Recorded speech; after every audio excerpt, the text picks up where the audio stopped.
भूर्भुवः स्वः तत्सवितुर्वरेण्यं भर्गो देवस्य धीमहि धियो यो नः प्रचोदयात्।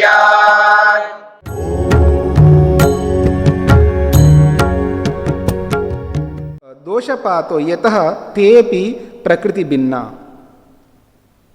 दोषापात यानी दोष आ पड़ता है, दोष आता है वहां पर। क्या? यतः तेपि प्रकृति भिन्ना, सब आत्माएं भी प्रकृति से अलग हैं। चेतन सत्तावंतः और सब चेतन हैं। ततः स्वयं एव ईश्वरम अनपेक्षा भोगम भोक्ष्यन्ते। फिर तो ईश्वर की भी क्या आवश्यकता है, स्वयं अपने भोगों को भोग लेंगे, प्रकृति से अलग है ही है। तो प्रकृति में भोग देने का सामर्थ्य है और आत्मा जो है प्रकृति से अलग है, तो अपने आप भोग ले लेंगे। फिर ईश्वर की भी क्या आवश्यकता है यहाँ पर। तस्मात् कर्म निरपेक्षम ईश्वरस्य फल संपत्तो न अधिष्ठातृत्वम। इसलिए सिद्धांत ये है, बिना कर्मों की अपेक्षा किए बिना ईश्वर कोई फल नहीं देता। अगर किसी को फल देता है तो वह कारण केवल केवल केवल कर्म कारण है और कोई कारण नहीं। सूत्रार्थ।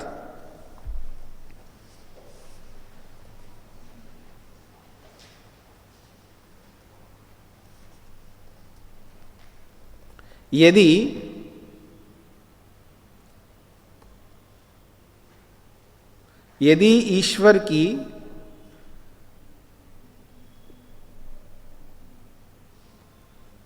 चेतन सत्ता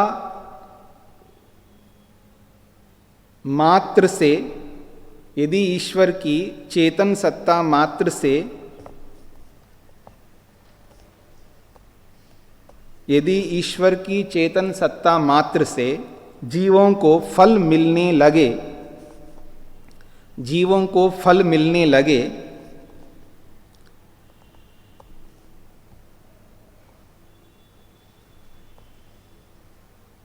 जीवों को फल मिलने लगे और कर्मों की अपेक्षा नहीं किया जाए, और कर्मों की अपेक्षा नहीं किया जाए,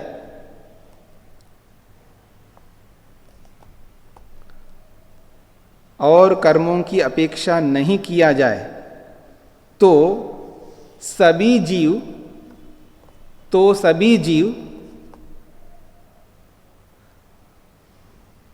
चेतन सत्ता वाले होने से, सभी जीव चेतन सत्ता वाले होने से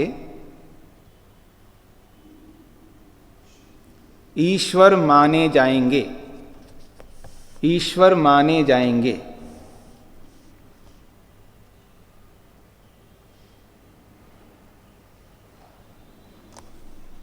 हाँ जी, अब प्रमाण पूर्वक सिद्ध किया जाएगा कि बिना कर्मों की अपेक्षा किए बिना फल नहीं मिल सकता। इसको प्रमाण पूर्वक सिद्ध किया जा रहा है। प्रमाण आपके सामने आ चुके हैं, प्रत्यक्ष प्रमाण, अनुमान प्रमाण और शब्द प्रमाण।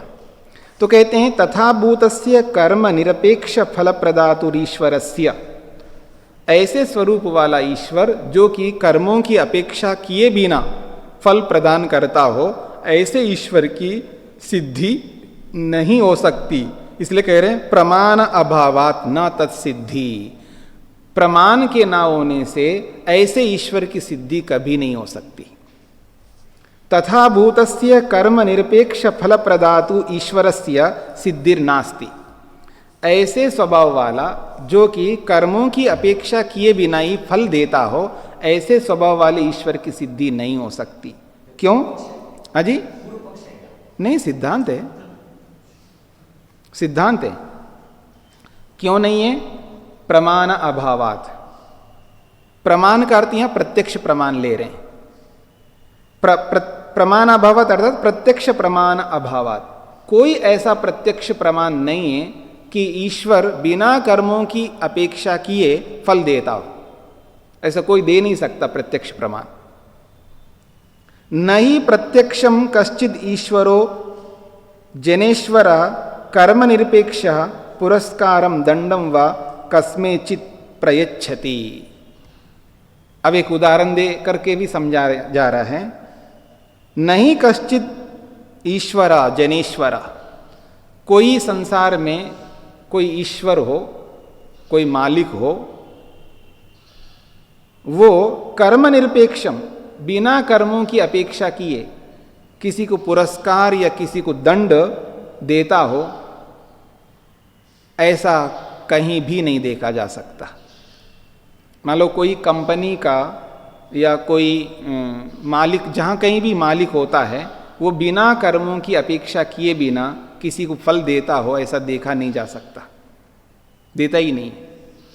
कर्मों के आधार पर ही वो फल देता है। किसी भी फैक्ट्री के मालिक को देखो, किसी भूस्वामी को देखो, किसी धन स्वामी को देखो, किसी भी मालिक को देखिएगा, वो कभी फुकट में किसी को कोई फल देता हो, ऐसा नहीं हो सकता। वो कर्म करा करके ही फल देता है। प्रत्यक्ष कहीं आप नहीं देख सकते ऐसा कि बिना कर्मों के ही वो फल दे रहा हो। जब मनुष्य ही नहीं दे सकता है तो ईश्वर कैसे दे सकता है? वो तो न्यायकारी है। तो यही कहना चाह रहे हैं। अत्र प्रमाण शब्दात, सूत्र में जो प्रमाण शब्द है, इस प्रमाण शब्द से प्रत्यक्षम प्रमाणम अभिप्रेयते, प्रत्यक्ष प्रमाण को लिया जाता है। क्यों? ऐसे कैसे आप ले सकते हो जी? प्रमाण शब्द से प्रत्यक्ष प्रमाण को क्यों ले सकते हो? तो उसका हेतु दे रहे हैं। अग्रे अनुमान शब्द प्रमाणयो प्रतिपादनात्, आगे के दो सूत्रों में अनुमान प्रमाण का खंडन किया जा रहा है और शब्द प्रमाण का खंडन किया जा रहा है। यानी कोई ऐसा अनुमान नहीं है जो ईश्वर बिना कर्मों के ही फल देता हो। कोई शब्द प्रमाण नहीं है जहाँ ईश्वर बिना कर्मों के फल देता हो। तो आगे के दोनों सूत्रों में अनुमान प्रमाण को लेकर के शब्द प्रमाण को लेकर के उत्तर दिया जा रहा है। इसका मतलब ये सूत्र प्रत्यक्ष प्रमाण का है, इसलिए यहाँ प्रमाण शब्द से प्रत्यक्ष प्रमाण ग्रहण करना चाहिए, ये कहना चाहते हैं। सूत्रार्थ,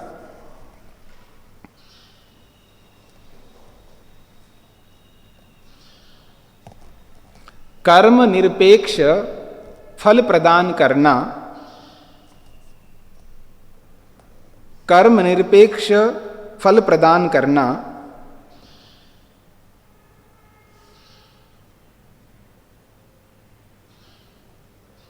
इस संबंध में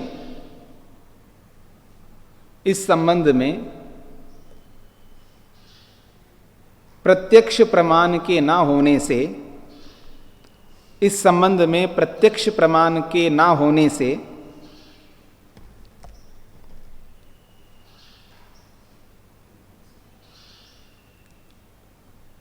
कर्म निरपेक्ष फल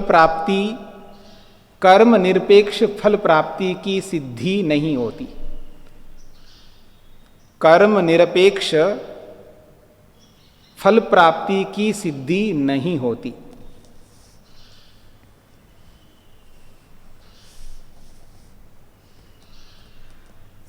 अगला सूत्र, संबंध अभावात न अनुमान। देखिए, जब प्रत्यक्ष प्रमाण ही नहीं है तो अनुमान प्रमाण भी नहीं होगा। आप लोगों को ये बात समझ में आएगी, आना चाहिए, क्योंकि आपने पहले अध्याय में तीनों प्रमाणों को पढ़ लिया। याद रखना, अनुमान प्रमाण जो चलता है, अनुमान प्रमाण जो चलता है वो प्रत्यक्ष पूर्वक चलता है। बिना प्रत्यक्ष के कोई अनुमान नहीं हो सकता। मेरी बात समझ रहे हैं आप? इसलिए प्रमाण की परिभाषा करते हुए महर्षि गौतम लिखते हैं तत्पूर्वक, अर्थात प्रत्यक्ष पूर्वक त्रिविधम अनुमानम, तीन प्रकार के अनुमान होते हैं। अनुमान के प्रकार बताए वहां पर, तीन प्रकार के अनुमान होते हैं। वो तीनों प्रकार के अनुमान प्रत्यक्ष पूर्वक होते हैं। हर अनुमान प्रमाण के पीछे प्रत्यक्ष प्रमाण कारण होता है। समझ रहे हैं? यानी अनुमान जहां भी किया जाता है वहां एक भाग प्रत्यक्ष का होता है और एक भाग अप्रत्यक्ष का होता है। प्रत्यक्ष से अप्रत्यक्ष का हम अनुमान करते हैं। तो जब प्रत्यक्ष प्रमाण ही नहीं है तो अनुमान प्रमाण कहां से आएगा? इसलिए कह रहे हैं संबंध अभावात न अनुमानम। प्रत्यक्ष प्रमाण का संबंध ना होने से अनुमान भी नहीं है। कहते हैं संबंध अभावात, संबंध के अभाव होने से कर्म निरपेक्ष फल प्रदातु ईश्वरस्य विषये, कर्मों की अपेक्षा किए बिना ईश्वर फल देता है इस विषय में नियत संबंध अभावात, निश्चित संबंध के ना होने से, व्याप्ति संबंध अभावात, व्याप्ति संबंध के अभाव होने से अनुमानम नास्ति, अनुमान नहीं है। व्याप्ति का अर्थ होता है, देखिएगा अनुमान के प्रसंग में एक व्याप्ति देनी पड़ती है हमको। व्याप्ति ये देनी पड़ती है, यत्र यत्र वहन्नी यत्र यत्र धूमः तत्र तत्र वहन्नी, जहां जहां धुआं है वहां वहां अग्नि होती है। ये व्याप्ति है। धुआं तो है लेकिन अग्नि नहीं है, ये बोल नहीं सकते आप। ये व्याप्ति नियम है। बिना बनाने वाले के कोई भी वस्तु नहीं बनती है, ये व्याप्ति नियम है। जो कोई भी वस्तु आप देखेंगे दुनिया में, उनको कोई ना कोई बनाने वाला होता है। ये अलग बात है उस बनाने वाले को हमने नहीं देखा। मोबाइल है आपके पास में, आप में से किसी ने देखा कि मोबाइल बनाने वाला कौन है? आपने किसी ने देखा है कि रेडियो को बनाने वाले कौन है? आपने किसी ने ये देखा है टीवी को बनाने वाला कौन है? आपने ये देखा है बहुत सारी चीजें हैं आज जिनके बनाने वालों को हमने नहीं देखा, फिर भी हम मानते हैं बनाने वाले हैं या थे, जो भी है। तो ठीक इसी प्रकार से एक व्याप्ति नियम होता है अनुमान में। वो व्याप्ति जब तक नहीं दोगे तब तक आपकी बात नहीं मानी जाएगी। तो बिना कर्मों की अपेक्षा किए फल मिलता हो, ऐसी व्याप्ति आप नहीं दे सकते। ऐसा कोई उदाहरण नहीं मिल सकता आपको, ऐसा कोई प्रत्यक्ष प्रमाण नहीं है आपके पास में, तो फिर अनुमान कैसे बनेगा?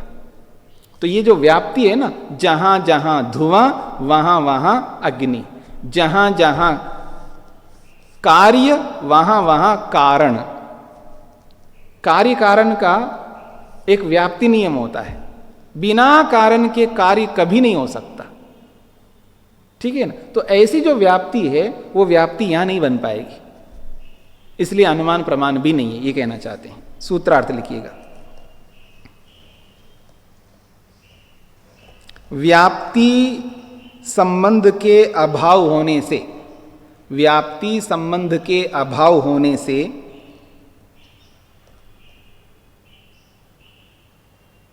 व्याप्ति संबंध के अभाव होने से कर्म निरपेक्ष फल प्रदान करने का, कर्म निरपेक्ष फल प्रदान करने का, कर्म निरपेक्ष फल प्रदान करने का अनुमान भी नहीं हो सकता। कर्म निरपेक्ष फल प्रदान करने का अनुमान भी नहीं हो सकता।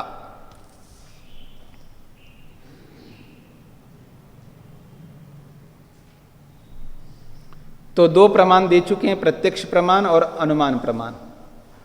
मान लो ठीक है, प्रत्यक्ष प्रमाण ना हो, अनुमान प्रमाण ना हो, कोई शब्द प्रमाण हो, तो कह रहे हैं श्रुतिरपि प्रधान कार्यत्वस्य। श्रुतिरपि, श्रुति भी ऐसा ही कह रही है। क्या कह रही है? कर्म सापेक्ष ही फल प्रदान होता है, कर्मों की अपेक्षा रखते हुए फल दिया जाता है, कर्म निरपेक्ष कोई फल नहीं होता, ऐसा श्रुति भी कह रही है। न इति अनुवर्तते, ऊपर से ना की अनुवृत्ति आ रही है, प्रमाण अभावात न तत्सिद्धि में से ना की अनुवृत्ति यहां पर आ रही है। प्रदानस्य कार्य परिणयन विषय का श्रुतिरपि न, कहते हैं प्रदानस्य, ये जो प्रकृति है, ये प्रकृति कार्य के रूप में बदल रही है, वो भी कर्म निरपेक्ष बदल रही है, इस विषय में श्रुतिरपि न, श्रुति भी नहीं है। क्योंकि कर्म निरपेक्षा अपितु जीव कर्मापेक्षा अस्ति। हाँ, कर्म निरपेक्षा के विषय में तो नहीं है, लेकिन कर्म सापेक्ष के विषय में श्रुति है। क्या है श्रुति? एको देवः सर्वभूतेषु गूढ़ः सर्वव्यापी सर्वभूतांतरात्मा कर्माध्यक्षः सर्वभूताधिवासः साक्षी चेता केवलो निर्गुणश्च। एको देवा, भगवान एक है, इसकी चर्चा हम कर चुके हैं। अनेक भगवान नहीं होते, एक ही भगवान होता है। सर्वभूतेषु गूढ़ा, सभी प्राणियों में, जड़ चेतनों में गूढ़ रूप में विद्यमान है, सूक्ष्म रूप में विद्यमान है, प्रकट रूप में नहीं है। और सर्वव्यापी, सभी पदार्थों में व्याप्त होकर के विद्यमान है। सर्वभूतांतरात्मा, सभी आत्माओं के अंदर भी विद्यमान है। कर्माध्यक्ष, हमारे कर्मों को देखने वाला है। हम जैसे कर्मों को करते हैं उन कर्मों को देख रहा है, इसलिए कर्माध्यक्ष है। सर्वभूताधिवासा, सभी भूतों के अंदर निवास करता है। साक्षी, वो साक्षी बन करके देखता है, कभी किसी के हाथ पकड़ करके नहीं रोकता।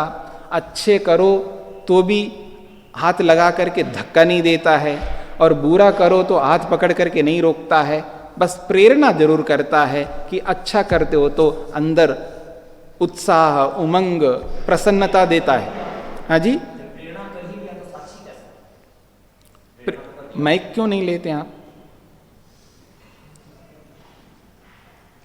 यह विरोधाभासी बात हुई जी। साक्षी है का मतलब है कि आप अच्छा कर रहे हैं तो बस दूर से देख रहा है, आप बुरा कर रहे हैं तो वैसा दंड दे रहा है। और अगर अंदर से प्रेरणा कर दिया, अच्छा करते समय उत्साह बढ़ा दिया, आपको आगे कर दिया, ढकेल लिया, तो यही तो हो गया कि वह साक्षी नहीं है, आपको अच्छे काम में सहयोग कर रहा है, बुरे काम से रोक रहा है। साक्षी का मतलब ये होता है कि आप अच्छे कर रहे हो तो भी देख रहा है, प्रेरणा तो होता है। एक होता है आपके कार्य में सहयोग करना। सहयोग का मतलब है जैसे आप काम कर रहे हो, भोजन खिला रहे हो आप किसी को, और मैं बैठ कर के हाँ अच्छा कर रहे हो, बहुत अच्छे हो करते या हो। तो वाचिक प्रेरणा हुआ, लेकिन मानसिक प्रेरणा भी तो किया ना।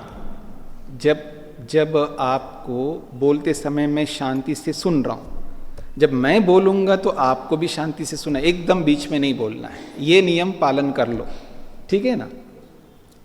जब आप किसी को भोजन परोस रहे हो और मैं वहाँ खड़े होकर के या बैठ करके आपको देखता हुआ मैं अच्छा कर रहे हो, ऐसे ही करते रहो, ये प्रेरणा दे रहा हूँ मानसिक रूप से, ठीक है। ये एक बात है। और दूसरी बात है कि अच्छा आप खिला रहे हो, चलो मैं आपको सहयोग करता हूँ, आपको बहुत देर हो गए हाथ में ये बाल्टी पकड़ करके, ये तसला पकड़ करके बहुत भार लग रहा है, तो चलिए मैं हाथ देता हूँ, मैं पकड़ता हूँ, आप रोटियाँ निकाल करके देते रहो। ये भी एक सहयोग होता है। मेरी बात समझ रहे ना। ऐसा सहयोग भगवान नहीं करता है, ऐसा सहयोग भगवान कभी नहीं करता। फिर क्या सहयोग करता है? आप खिला रहे हो तो बस आपके मन में प्रसन्नता उत्पन्न करता है, आपके अंदर उमंग उत्पन्न करता है, ये सहयोग भगवान करता है, एक बात। और जब आप बुरा काम कर रहे हो तो आपके मन में भय, शंका, लज्जा, ये वो सब उत्पन्न करता है, जिससे कि आप उस बुरे काम को ना कर सके। एक ये स्थिति है। अब इन दोनों स्थितियों को देखता हुआ भी साक्षी भाव से देख रहा है, इसका अर्थ है साक्षी भाव का मतलब आपके हाथ पकड़ करके सहारा नहीं देता, जैसे तसला या बाल्टी पकड़ लिया आपका, ऐसा सहारा नहीं देता। अथवा बुरे काम करते हुए आपका हाथ पकड़ता नहीं है कि ऐसा मत करो, ये ना पकड़ना ही उसका साक्षी भाव है।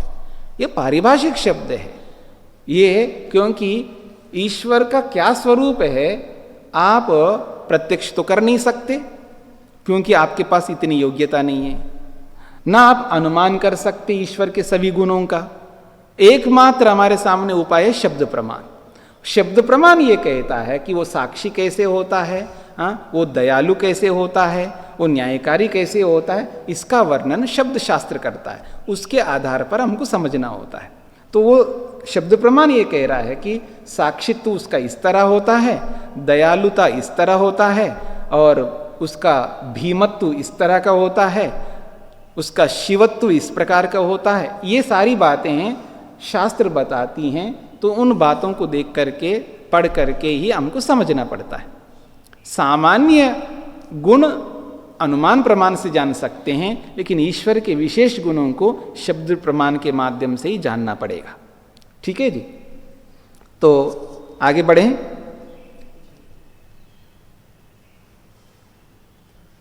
कहाँ चले हम? कर्माध्यक्ष, सर्वभूताधिवासा, सबके अंदर निवास करता है, साक्षी है, चेता है, वो चेतन है, केवला अकेला है, निर्गुणश्च, वो निर्गुण है। निर्गुण समझते हैं? निर्गुण का मतलब है कि दूसरे पदार्थ के गुण उसके अंदर नहीं है, यानी जड़त्व नहीं है, ये है उसकी निर्गुणता। क्रोध नहीं है, ये उसकी निर्गुणता है। लोभ नहीं है, ये उसकी निर्गुणता है। वो एक देश नहीं है, वो ये उसकी निर्गुणता, यानी दूसरे पदार्थों के गुण उसमें ना होना ही उसकी निर्गुणता है। एक है वो, वशी, वो सबको अपने वश में कर रखा हुआ है। निष्क्रियानाम बहुनाम, जो निष्क्रिय जड़ पदार्थ हैं, जो कि बहुनाम बहुत हैं, सत्व के रूप में, रज के रूप में और तम के रूप में, उन सबको एकम, एक कर देता है, उसको सबको मिलाता है, फिर एक बीज बनाता है उसको, और एक बीज बना करके बहुधा या करोति, अलग अलग कार्य पदार्थों के रूप में वो बनाता है। तो इस प्रमाण में स्पष्ट रूप से कर्माध्यक्षम कहा है, कर्मों का वो अध्यक्ष है, कर्मों को देखता है, ये बात कही है।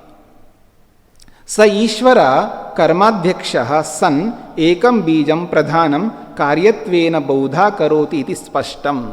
इसी बात को और स्पष्ट कर दिया यहाँ पर। स ईश्वर, वो ईश्वर कैसा है? कर्माध्यक्षः, कर्मों का वो अध्यक्ष है, कर्मों का अध्यक्ष होता हुआ एकम बीजम प्रधानम, एक बीज रूपी प्रधान प्रकृति को कार्यत्वेन, कार्य के रूप में, बहुधा करोति, अलग अलग कार्य पदार्थों के रूप में निर्माण करता है, ये बात स्पष्ट है। जी, यहाँ पर केवलो आया था, तो केवलो का भी एक ही अर्थ बताया था, ये एको का भी एक ही, तो अलग अलग भेद के क्या है इसमें? क्या है ये जो केवलो बताया था, केवल ईश्वर एक है जी, और फिर एको जी, तो एको का भी एक ही है ईश्वर जी, तो इनमें दोनों में भेद क्या है? कोई भेद नहीं है। इसका केवलों का भी एक ही अर्थ है, इसका भी एक जी, एकह कहो, केवला कहो, एक ही अर्थ है। तो अलग अलग फिर एक क्यों दे दिया इसमें? ये अर्थ एक ही होता है तो जिसका महत्व ज्यादा होता है ना, जी, उसको अनेक बार अलग अलग शब्दों से उसको बोला जाता है, ठीक है ना। और वैसे भी आज के परिप्रेक्ष्य में तो जितना ही ज़्यादा हम बोलेंगे उतना ही कम है, क्योंकि आज तो भगवान को अनेक मानते हैं, तो हमको बार बार बोलना पड़ेगा वो एक है, अकेला है, केवल है, ये बार बार बोलना पड़ेगा। इतना बोलने के बाद भी हमें समझ में नहीं आता है, और एक ही बार बोल के चुप हो जाए तो फिर कहाँ से समझ में आएगा। द्यो शान्तिरन्तरिक्षं शान्तिः पृथिवी शान्तिरापः शान्तिरोषधयः शान्तिः वनस्पतयः शान्तिर्विश्वे देवाः शान्तिर्ब्रह्म शान्तिः सर्वं शान्ति शान्तिरेव शान्ति, क्षमा शान्तिरेधि।